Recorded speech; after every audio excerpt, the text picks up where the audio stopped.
আসসালামু আলাইকুম everyone. Sharmi's food স্পেশালে আরও একটি রেসিপি দেখার জন্য সবাইকে ওয়েলকাম জানাচ্ছি। আজকে তৈরি করে দেখাবো চালতার আচার। একটি মাত্র চালতা দিয়ে এই আচারটা আমি তৈরি করে দেখিয়েছি। কিভাবে তৈরি করতে হয় চলুন দেখে নেওয়া যাক। তো প্রথমে চালতার আচার তৈরি করার জন্য একটা মশলা তৈরি করে নিব। তো একটা প্যানে 6টা শুকনো মরিচ দিয়ে দিয়েছি, আস্ত জিরা দিয়ে দিলাম 4 চা চামচ পরিমাণ, 5 ফোড়ন দিয়ে দিচ্ছি 3 চা চামচ পরিমাণ।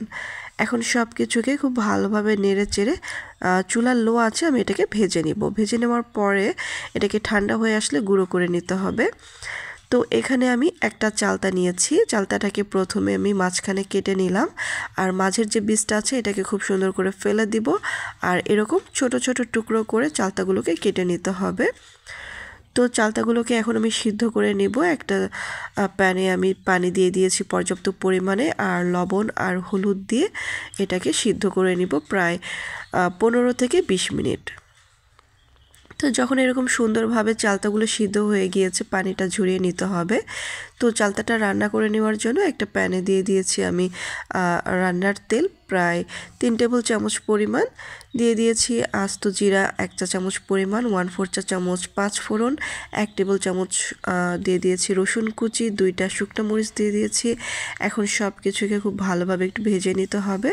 ভেজে নেওয়ার পর দিয়ে দিচ্ছি লবণ 1 চা চামচ পরিমাণ, আর সরিষা বাটা দিয়ে দিয়েছি 1 চা চামচ পরিমাণ। এখন সব কিছুকে খুব ভালোভাবে একটু ভেজে নিলাম। এরপর দিয়ে দিচ্ছি 1/4 চা চামচ পরিমাণ হলুদের গুঁড়া, আর 1/4 চা চামচ পরিমাণ মরিচের গুঁড়া। এখন সব কিছুকে প্রায় 30 সেকেন্ডের মতো ভেজে নিলাম। এখন দিয়ে দিচ্ছি সিদ্ধ করে নেওয়া সেই চালতাটা। এখন চালতাগুলোকে খুব সুন্দরভাবে একটু নেড়ে চেড়ে নিচ্ছি।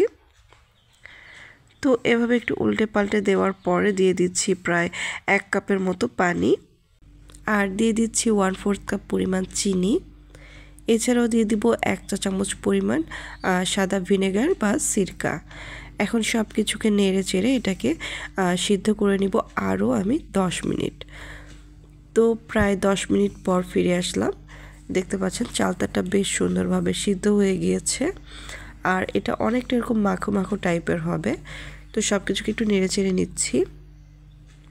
তো চালতাগুলো একটু উল্টে পাল্টে দেওয়ার পর দিয়ে দিচ্ছি 1 চা চামচ পরিমাণ আচারের মশলা, যেটা আমরা প্রথমে ভেজে গুঁড়ো করে নিয়েছিলাম।